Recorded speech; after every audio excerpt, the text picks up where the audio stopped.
Hello YouTubers, it's Chef Dave here, and you know that because of the hat, okay? Now, what qualifications do I have to teach you to cook? The hat. And I have wine, can't cook without wine. Okay, today I'm making this video. I'm not a very good cook, but I was so frustrated with the chicken saltimbocca recipes out there that I decided to set the record straight and do this thing the way it's supposed to be done. Okay, first, we're going to take boneless, gotta put down the wine, boneless, skinless chicken breasts, okay? And these we're going to slice in half long ways, and we'll show you that happening, okay? Number one.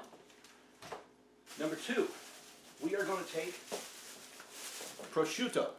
We do not use ham. We use high quality prosciutto. Costs a little bit of money, oh well. Got to do it. Next, we're going to use provolone. We do not use Swiss cheese. We use provolone because it's the best. Now, next,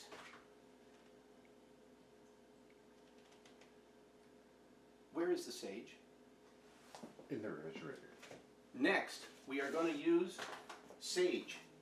Okay? Now, sage comes in these little packets. We're using fresh sage, not the dried stuff in the package. Okay? So these are actual sage leaves. Okay? Super tasty. These are the star of the show. And so many of the Saltimbocca recipes don't even have this stuff in it. Okay? That's what we're doing next. Now, on top of that, we're going to use chicken broth. Okay? And I don't make my own. I use the canned stuff. Oh well. I'm not a complete fanatic. And white wine and a few other things. Okay? So far, so good. So now we're going to go ahead and start preparing it. We're going to be quick cuts so you can just see the preparation thing, and you can see step by step how we're doing it. Okay? Okay, first we're going to unwrap the chicken, and then we're going to wash each piece, and we're going to make sure they're nicely washed, and then go ahead and put them onto a plate of all washed chickens. Okay, now we have one of the fillets on the chopping board. We're now going to trim the fat.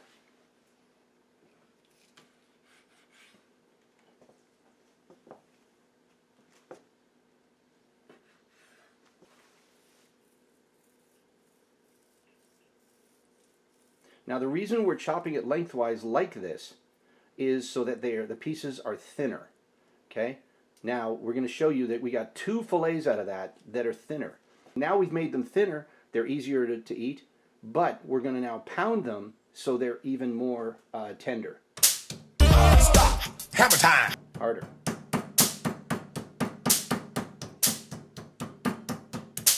Good. Now turn it over.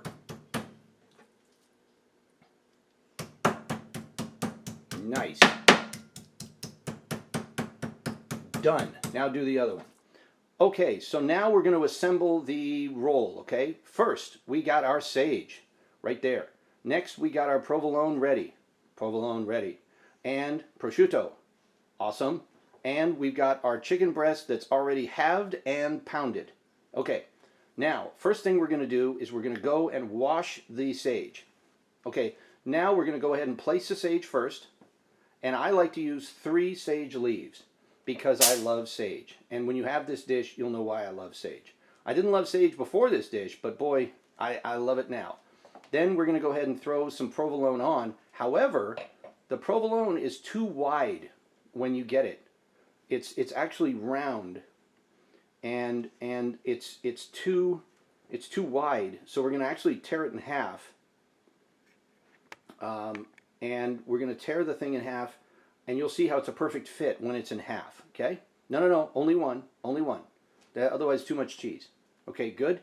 Finally, we're going to go get the prosciutto, and we're going to trim the prosciutto so that the prosciutto fits nicely along the chicken.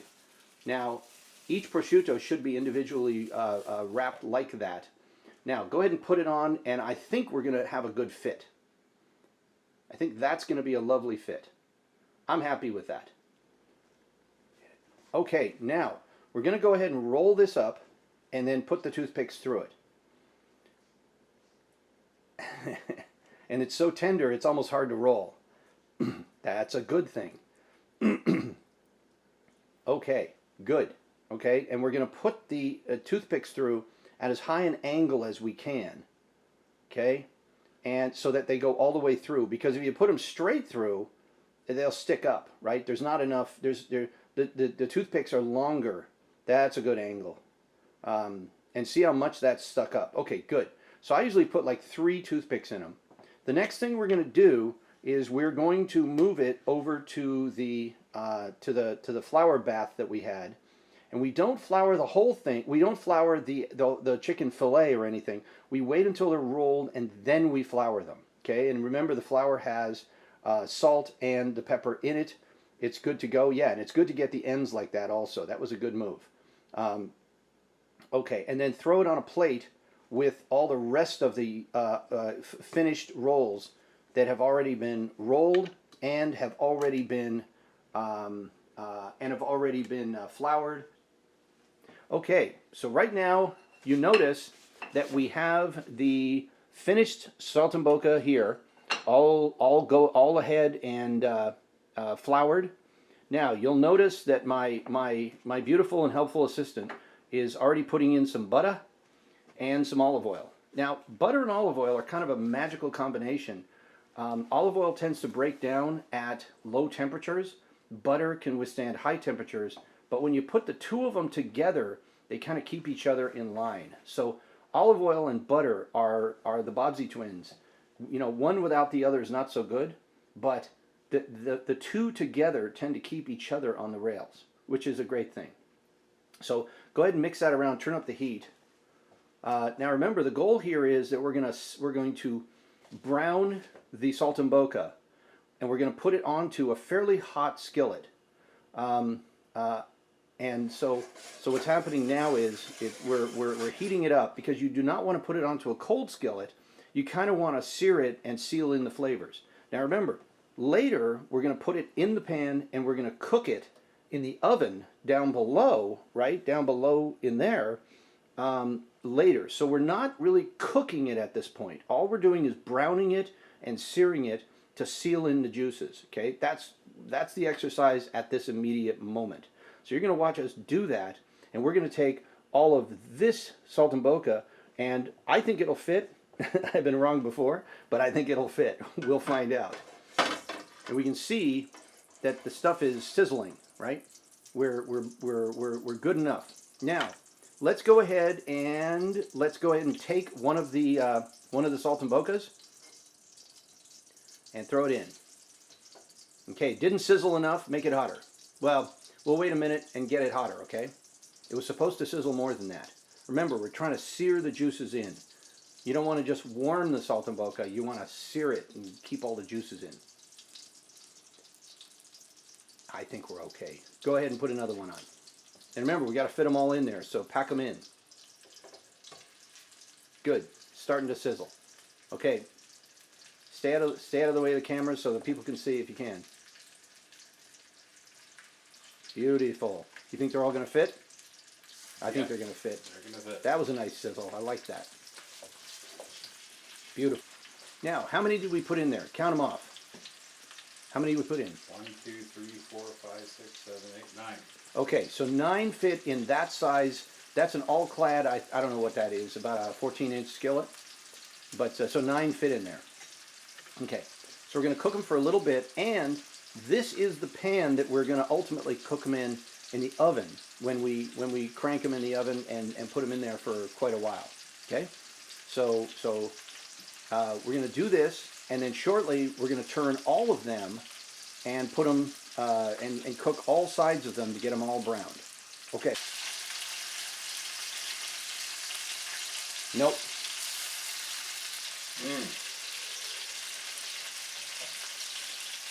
That's gonna be good. I'm giving you my best stuff, bro. Show it to the camera. Now you're talking. That's a winner. Put that down on its face. Good. Cook side up as best you can, because with the toothpicks, it's hard to get them to lay right. Now go ahead and do all of them. everybody goes upside down.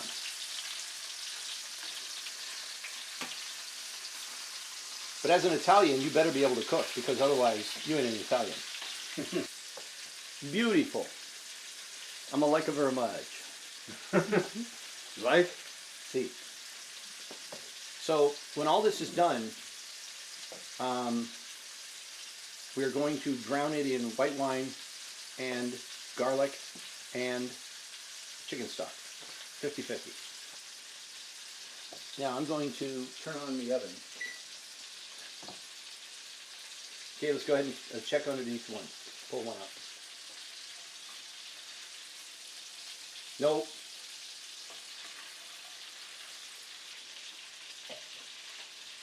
That is beautiful. Okay, let's see underneath them.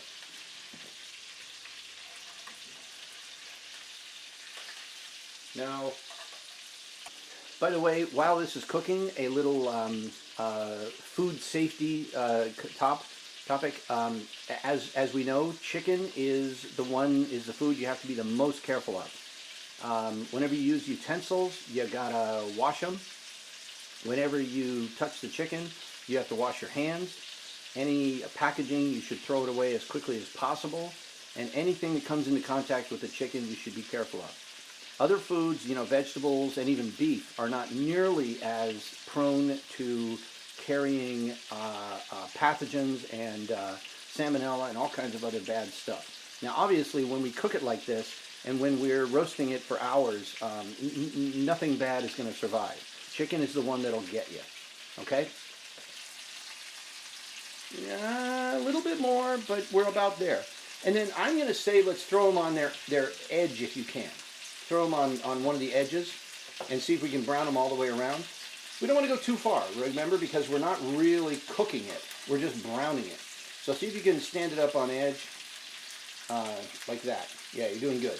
You can't always do it because the toothpicks might get in the way, but let's see if we can brown them all the way to 360. What the heck, right? Now remember, we're going to cook them for a couple of hours after this. So, but nonetheless, if we can brown them, we should.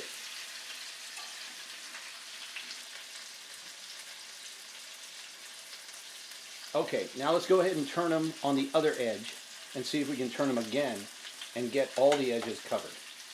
Now I know we didn't have them too long on one edge, but we basically got them hooked up. Beautiful. Beautiful. We're getting there. We're almost done. You're doing great. Okay, now we're going to do the chicken stock. Remember to rinse the tops of the cans before you do it so we don't contaminate the actual chicken stock. Okay, now the chicken is done. And by the way, I want to pay close attention here. Notice that there's a bunch of cooked, charred stuff on the bottom. That's all great flavor down there. We're leaving the whole thing in, okay? We're not taking the olive oil out. We're not taking anything out. We're just going to go forward as is. Okay, so first thing we're going to do is, let me get settled here. First thing we're going to do is throw a little bit of garlic in it. Maybe a forkful. Not too much, too much. Okay, get rid of some of that. You don't want too much garlic. Okay. Now, next thing we're going to do is we're going to throw in 50-50 of chicken broth and white wine. So we got the cans opened, and let's go ahead and go. Stop. Okay. Now throw in some white wine.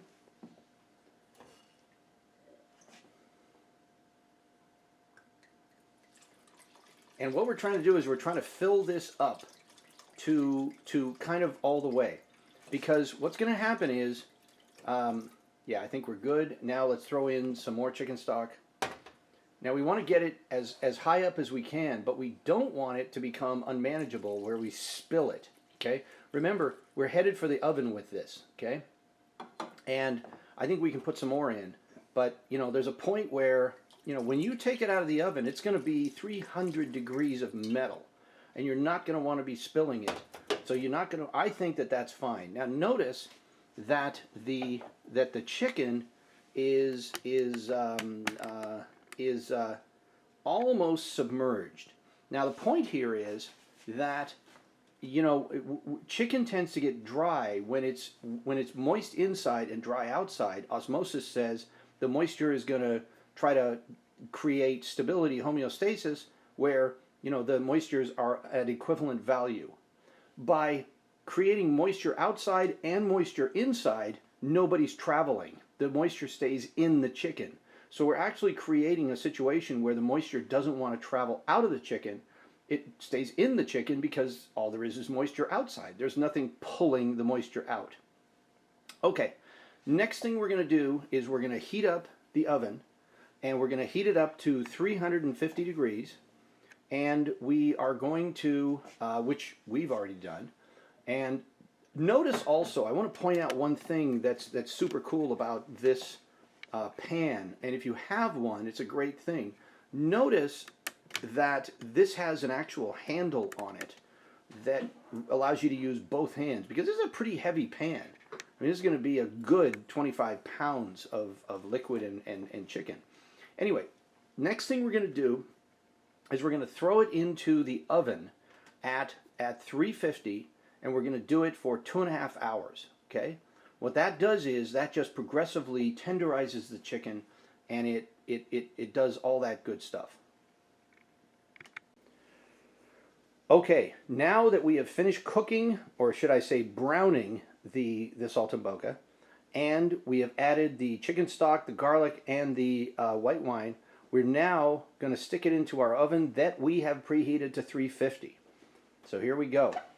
We're going to leave the oven open for the shortest period of time as we put it in, and away we go. And we're going to leave it in a position that it's easiest for us to get out. Okay? Okay, there we go. Now, we're going to sit on it for 2.5 hours at 350 and let it do its thing. Okay? Okay, here we are 2.5 hours later. We're now going to open the oven and pull it out. Now, go ahead. Now remember, this is dangerous, okay? So we're going to grab the handle with the towels, and we're going to pull everything out, yes, and we're going to grab it in the front. Also, use 2 hands, pull it out, and put it on the burners and get away from it, okay? Good. That was done perfectly. Now, I'm going to come in, and we're going to take a look at what we got here. Oh, that looks lovely. Okay, fantastic. Now, the next phase we're going to show you, we're going to pull actually the saltimboccas out, put them in a bowl, then we're going to actually reduce the sauce to intensify the flavors. Okay, now we are going to use a slotted spoon to go ahead and take each of the saltimboccas out and put it into a bowl, because we want to get the saltimboccas away from the heat, and we're going to pull them all out. Okay, now we are going to take the pan of the sauce and move it to the back burner, and be careful because it's going to be hot, right? The handle is hot because it's been in the oven the whole time. Now we're going to turn on the heat, and we're going to turn it on to about medium back there. And what's going to happen is we're going to boil down the sauce. Now that's called a reduction for those of us that are amateur cooks. And what's going to happen is the heat is going to gradually boil off all the water and take it from being a fairly soupy mixture, which feels like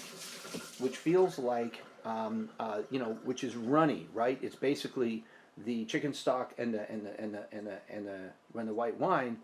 But what's going to happen is by boiling it, the water is going to come off first, and we're going to be left with all the flavors.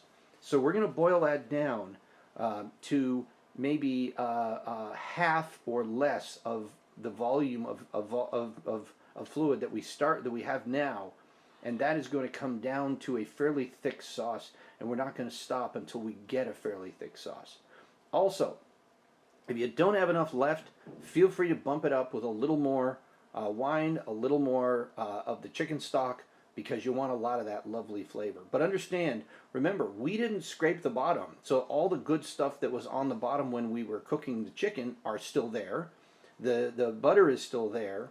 The chicken fat and the cheese and all the stuff that came out while we were cooking is still there. So there's a whole lot of flavor that we're looking at right now. Okay?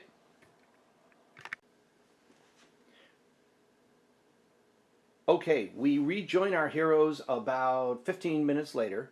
Notice all of the steam that is coming off of the pan.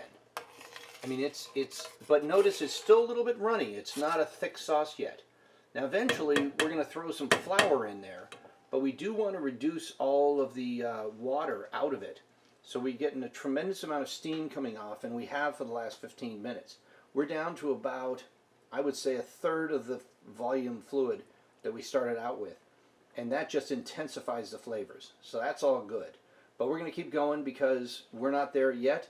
Eventually we'll hit it with some flour to thicken it up, but in the meantime we're getting more intense flavors. Now, while we're waiting for that, we're going to go ahead and do the mushrooms. And we're going to cook them for a while. And all that jazz. So while we're reducing the gravy, we're going to go ahead and put the mushrooms together. And you'll be shocked that the mushrooms will boil down to just about nothing. Okay, so we have the finished product here. We have some beautifully cooked saltimboccas. And with some broccoli and some zucchini. And what we have here is the reduction sauce, which we added some flour to. The flour thickens it up. Go ahead and hit it with the spoon. Where's the spoon? And we have some mushrooms here that are ready to rock and roll. Put on top. Go ahead, show them the consistency of the reduction sauce. Look at that. That is some thick stuff. We put some flour in it, not a whole lot. We put probably a shot glass full of flour in it. But look how it thickened up. Now we're going to go ahead and put that right on top of the various saltimboccas. Nice